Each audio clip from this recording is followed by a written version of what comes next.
Hey, good morning guys. Long time no see. Here to do some more videos. This video is an update to a bunch of pictures that I posted on my Instagram account a couple of weeks ago, maybe a week ago, I'm not even sure. Recently, I purchased a ultrasonic cleaner from Harbor Freight. Now, my initial reason for buying this ultrasonic cleaner was for my real steel collection. Now, I plan on start doing a whole series on my real steel shooting, the progression from where I am now to where I am a year from now. I'm also going to be doing a lot of outdoor survival stuff. I stumbled across that Prepper show and it was like a marathon, and I watched every episode for like 12 hours. I'm hooked. My goal with the ultrasonic cleaner was to maintain my real steel collection.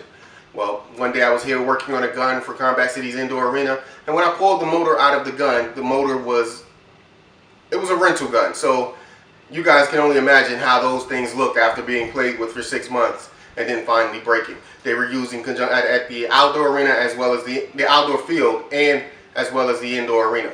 So that motor had seen a lot. Now when I pulled it out, it was covered in just grease, oil, lubrication, all types of stuff, dirt, sand, you name it, it was in there. Usually when I have a motor like that, I spray some brake cleaner in it, blow it out with my compressor, check the brushes, make sure those are clean, clean up a couple of things, take some sandpaper to different parts to clean things up to make sure that the connections are where they needed to be. Well, I was looking at it and I thought, you know what? As nasty and as ugly as this motor is, this would be a great test for my ultrasonic cleaner. I'm going to shoot the gun in video before and I'm going to shoot the gun after. We may be able to hear a rate of fire difference, but I will guarantee you that it is a difference, that the motors do perform better when they're cleaner. Alright guys, so stay tuned for that. The gun we're going to be testing today, or the motor that we're going to be cleaning, is a GMP M120 motor. It's the motor that comes stock in this particular gun, which is my daughter's GMP MOE, M4 carbine, Century, whatever you guys call them. I don't pay attention to that kind of stuff. I see what I like and I buy it. But anyway. Now, as I have said, you may or may not be able to tell the difference in rate of fire or efficiency. But the best way to check, you may get more shots per charge out of your batteries because the motor is cleaner, the brushes are getting a better connection, everything is moving the way it's supposed to be moving, and I'm going to go through step by step of everything that I do so that you guys can see the steps that I take to clean it, dry it, and reinstall it into the gun. But again, here is an example of what it sounds like.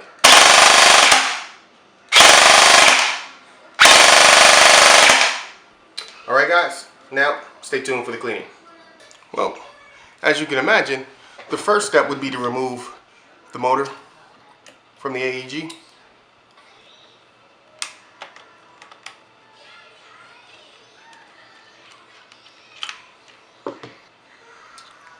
Well, as you can see here, I took the motor out. Doesn't look too dirty, doesn't look too bad, but again, this is my daughter's gun. She doesn't play that much, but it's actually the best shooting gun in my collection, so I've been using it quite a bit my damn self. I'll take some close-up pictures of this motor now so you guys can see what it looks like now, before, and see if I can show you. But again, when I put it in the ultrasonic cleaner, you'll see the stuff start floating out of it. You'll see all of the nasty built-up grease, lubrication, charring or whatever is in the motor. You'll see it floating out as I am using the ultrasonic cleaner. When you have toys and tools and gadgets like an ultrasonic cleaner, you want to use it. So that's why I'm doing this. But again, just wanted to show you, I'll take the brushes out. I do this on all of the motors. I inspect the brushes to make sure that they're in good health and that they're wearing evenly, and seeing if there's anything that I need to do, you know, like take sandpaper to them to smooth them out, or even just to get them where the wear is almost even. But for this motor's been running well. I'm not gonna mess with that right now. My number one priority for you guys is just to clean it and to show you guys all of the gook and nasty that's gonna come out of it. Alright folks, to speed up the process, what I did was I heated up the water in the microwave prior to this, just so that you guys didn't have to wait for me to go through a couple of cycles. One thing I want to warn you about, the ultrasonic cleaner may remove the label on your motors, so just keep that in mind. With the heat, the water, the vibration, it may come off. It may just come off in one piece, and you may see a little bit of discoloration here, but it's not going to affect the operation of the motor. I just wanted to give you a heads up on that. Just through the few motors that I've done, that's the only thing that I've noticed. And it really depends on the kind of motor and the finish. Alright, so I placed the motor in first.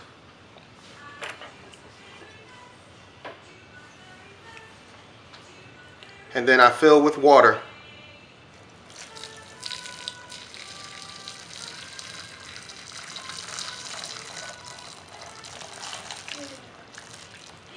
Until it's just above the motor. Not too much, not too little. I am pressing the TC button, the temperature control.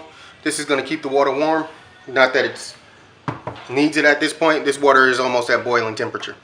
Okay? And as you noticed, I don't know if you can see it in the camera. When I press the TC button, this red light comes on, but it turned off immediately. Meaning that the water is already at an ideal temperature or higher than what the unit needs it at. So there is a bit of safety involved. I'm not really sure what that temperature cutoff is. As I stated in the previous video, I didn't read up on that because I didn't think that that was important, what the temperature was. But maybe I do need to look it up since I bring it up so often. Like I said, when I'm doing gun parts, it's usually 1.5 ounces. For a motor, I don't need as much. Now you notice there's a little bit of this cloudiness that's coming. That's because of the heated water and the cleaner being added. If I just left it for a little while, it would settle down and it would become clear again. But to speed up the process and get this thing going so that the video doesn't end up being 20 minutes like the last one, I'm going to set the time to 480 seconds, which is, like I said before, equivalent to 8 minutes. And turn the unit on.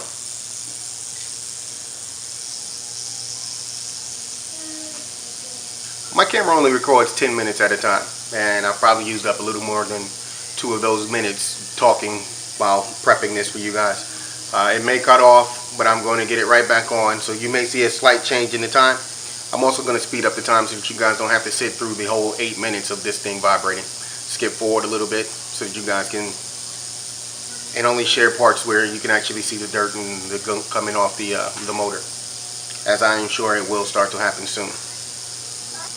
On this side, and you can see coming from the openings, the darkness, that's probably the grease and lubrication that was used on inside the motor, and some of the dirt that's accumulated in the motor over the year or so that I've had the gun. This is the first time this motor is being cleaned like this. I have cleaned the brushes, I have changed the brushes in the past, but you're going to start seeing the black stuff floating away from the motor. This motor is not as bad or as dirty as the Satan motor that I did last week, or was it the Devil motor? It was one of those two I did last week. Now that motor was disgusting. The motors from the rental guns are disgusting, but I run them all through these cycles now, get them nice and clean, and dry them out.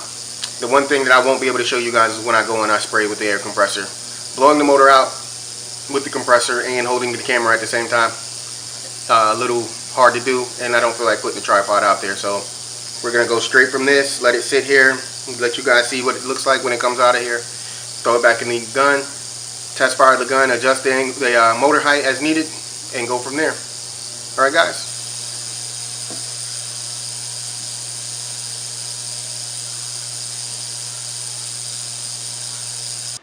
Wow, the timing for that was perfect. As the timer ran out, the camera cut off. So as you guys can see here, it's settling down just a little bit, so you can see in here the water's a little bit clearer than it was before when we first started. Now, like I said, this motor hadn't been cleaned before, but it's a lot cleaner than I expected it to be. There was a lot of stuff floating out of it, but not as much as I thought it would be. So what I did was I went and I looked to see if I had any motors from any of the rental guns, if I had any of the spare ones here, and I did find one. So I'm going to add this here into here now. There should be an extreme difference in how nasty this stuff looks. Now if you look down here closely, I probably can see it a lot better than you guys can. There is some sediment down there, so it did clean the motor. It did do a good job of it. But we're gonna add one of these JG motors to it. This is what comes out of the rental guns. This came out of one of the guns where the gearbox shell broke, so we keep these as spares for if a motor fails in a different rental gun. We have this stuff. We never throw this stuff away because the gearbox shell cracked, but everything inside of it was still perfect. So I'm going to add this to it. This one's not as dirty as the others that I've worked on, but I am sure this will give you guys an idea. Turn it on. The temperature control stayed on this time. So adding that motor and adding that extra little bit of water did drop the temperature just a little bit, but it's still hotter than it normally would be during this process. Temperature control just clicked off. If you pay close attention to the JG motor, you can see all types of stuff floating away from it now. More stuff is coming off of this one in the first 10 seconds than this one had coming off of it. But again, this is from a rental gun. These guns are used as hard as they can be used. Every weekend we are renting these guns out and they are being beat up. So I expect this motor to give us a lot of nasty.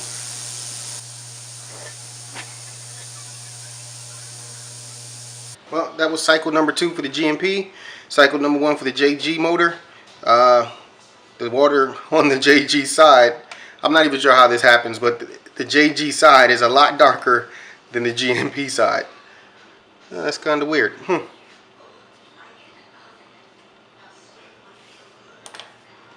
Let's keep this water up to temperature. I usually do 3 cycles. When I'm doing real steel parts, I'm doing 4 or 5 cycles, only because I can just set it and forget it. Oh wait, I might have to pay somebody money for using that line, huh? Anyway, I'm gonna run one more time. Again, sorry for so much editing and cutting through the time, but having you guys sit through all of these cycles is just ridiculous. So I'm gonna go ahead and do it again, and then I'm gonna cut through to me reassembling the GMP and giving you guys some firing. And I'm gonna let this sit for a while after I'm done with this last cycle, just so you guys can see how much stuff settles to the bottom once you've let it sit for a while. That's when you really get to see how much stuff came out of the parts that you're cleaning, is when you've left it alone and you just let everything settle down. Well, as I told you guys, I would let this sit and settle for a little while. Now this is after 20 minutes of sitting here. I'm gonna see if I can get a good angle so you guys can actually see how much stuff is in there, but it's disgusting. The water was clear at one point, then when I added the cleaner it got cloudy. Cleared up after a while, but now if you look around, there's a lot of sediment down at the bottom. That is from the combination of both motors. I did put the GMP motor back into the GMP, and I'm ready to fire that. Here's a close-up of the JG motor that I threw in there after the first cycle. So this one only went through 2 cycles. I did 3 cycles total. This one only went through 2 of them. And you know, looking at it outside of this area here, the pinion gear itself, you won't be able to tell how much cleaning it actually did. I mean, yes, the lubrication and grease and buildup that was here is gone. Everything that was on the gear is gone. If you look down here, you can't see much, so this doesn't give you much of an idea. Now, as I was saying, pulling it out and inspecting it visually, you don't really get much of an idea of how much cleaning it actually performed. But when you do notice a difference, like on this JG motor, these motors are high power, so high torque motors. Before I cleaned it, when you twisted this, you felt the restriction, and you still feel the restriction here. But what you'll notice is when you give it a nice little spin, it spins a little freer than it did prior to the cleaning. You get a couple of extra rotations just off of that. Now with the GMP motor, which is a high speed motor, there's less of a magnet, and so therefore when you do something like this, you don't get as much restriction. That thing spun quite a few rotations before it came to a stop. So you do know, you can feel the difference when you're inspecting it and doing that simple twist. I'll put the brushes back on this motor, let this one continue to dry out a little bit more. I did not take this out and blow it out like I did with the GMP motor. But the GMP motor is back together, has been reinstalled.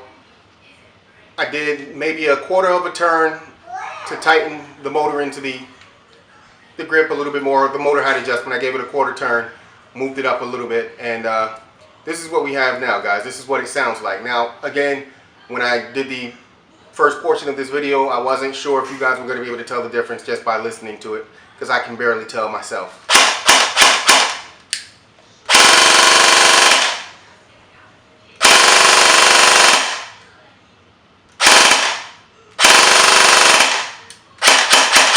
I wasn't expecting a super increase in rate of fire from this cleaning, because that's all it is a cleaning. I'm removing all of the contaminants and all the unnecessary nasty that's inside these motors after you've used them for 6 months, a year, or however long you've used them. So we've removed any restrictions, anything that might cause resistance in the motor has been removed. And right now what we can expect is a more efficient motor. A more efficient motor means less heat is going to be generated through usage, which means a longer life for that motor, and you'll also get better economy out of your batteries. And what does that mean? You'll get more fire, more shots out of your batteries. So you won't get as much arcing, you won't get as much fouling. Those brushes should last a little bit longer. The motor should just last longer and perform a little bit better. So this is Schwell. I hope this was useful. I'll go through some pictures. We'll let some pictures run at the end of this. I'll include pictures of when I did the other motor last week from my cell phone. I hope you guys enjoyed this, and I hope this was informative. Now I'm going to take this to editing and hope that this video is nowhere near as long as the one I posted yesterday. So I hope you guys are out there having fun, being safe, and also being responsible. I'm going to hit you with the 2 fingers. And please check out my Schwell Vivo page. That's where I'm going to be putting up a lot of my real still shooting and the survival and knives and just all of the other stuff that I'm going to be doing that's not Airsoft specific.